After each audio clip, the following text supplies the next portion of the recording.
Perkenalkan, nama saya Wanarti dari tingkat 1A. Jadi di sini saya akan membuat video penjelasan tentang kurva pertumbuhan bakteri. Selamat menyaksikan. Bakteri dapat dinyatakan dengan grafik logaritme jumlah sel hidup terhadap waktu atau dikenal dengan kurva pertumbuhan. Kurva pertumbuhan bakteri berbentuk sigmoid dan dapat dibedakan menjadi beberapa tahapan yang sangat teratur, yaitu yang pertama, tahap ancang-ancang atau tahap adaptasi. Pada tahap ini mencakup interval waktu antara saat penanaman dan saat tercapainya kecepatan pembelahan maksimum. Apabila bakteri dikultivasi pada media nutrisi baru, maka populasi bakteri akan cenderung konstan pada periode awal. Pada periode late phase ini, bakteri masih beradaptasi dengan kondisi biak baru. Bakteri secara aktif melakukan proses metabolisme, tapi tidak melakukan pembelahan dengan mulai mensintesis enzim, koenzim, dan molekul esensial lain. Ada beberapa tahap dalam fase adaptasi. Yang pertama yaitu fase pengenalan atau orientasi. Pada tahap ini, individu mulai mengenal lingkungan atau situasi baru. Yang kedua, fase ketidaknyamanan. Pada fase ini, tantangan atau hambatan bisa muncul dan individu sering merasa tidak nyaman atau frustasi.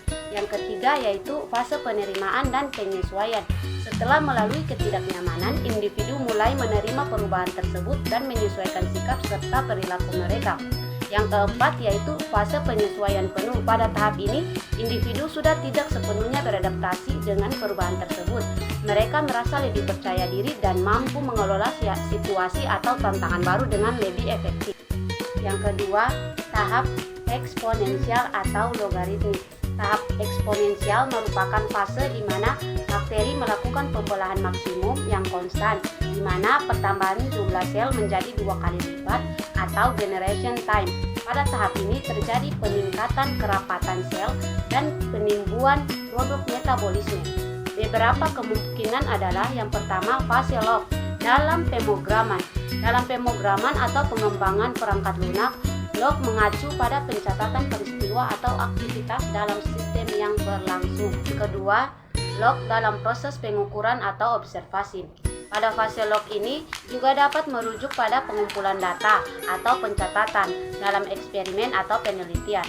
Yang ketiga, logaritma dalam matematika. Jika dimaksud fase log berhubungan dengan logaritma dalam matematika, maka itu bisa merujuk pada fase atau penggunaan logaritma yang menyelesaikan masalah matematika, khususnya pada kalkulasi berbasis X komponen. Ketiga, yaitu tahap stasioner atau stationary phase. Pertumbuhan lambat tahap ini dicirikan dengan terjadinya keseimbangan antara jumlah sel yang mati dan jumlah sel yang hidup, sehingga kurva menjadi horizontal. Jumlah bakteri berhenti atau meningkat karena penurunan derajat atau pembelahan sel akibat penipisan kadar nutrisi dan peningkatan produk metabolisme yang bersifat toksik. Fase Warandun Rintari pertumbuhan dan reproduksi bakteri stasioner umumnya tercapai ketika populasi mencapai 10 sel. Berikut ini adalah penjelasan lebih lanjut dari beberapa konteks. Yang pertama yaitu fase pertumbuhan dalam biologi tanaman dan hewan. Dalam biologi, fase pertumbuhan adalah proses di mana organisme perkembangan dari tahap awal atau seperti biji atau telur menuju bentuk yang lebih kompleks dan matang. Yang kedua yaitu fase pertumbuhan dalam ekonomi. Fase pertumbuhan adalah periode di mana perekonomian sebuah negara atau wilayah mengalami peningkatan dalam produk domestik atau bruto. Yang ketiga yaitu fase pertumbuhan dalam organisasi atau bisnis. Dalam konteks organisasi atau bisnis, fase ini bertumbuh dengan merujuk pada periode di mana perusahaan atau organisasi mengalami ekspansi atau peningkatan dalam ukuran pendapatan dan karyawan. Yang keempat yaitu fase pertumbuhan dalam fisiolog, yaitu fase pertumbuhan bisa merujuk pada perkembangan kognitif dan emosional seseorang. Keempat, tahap menuju kematian. Tahap ini merupakan kebaikan dari fase eksponensial di mana dicirikan dengan tingkat kematian sel yang mencapai maksimum. Tingginya tingkat kematian sel disebabkan oleh rendahnya kadar nutrisi dan tingginya produk metabolisme yang bersifat toksik atau staboneri. Berikut ini penjelasan lebih lanjut mengenai fase kematian dalam beberapa konteks.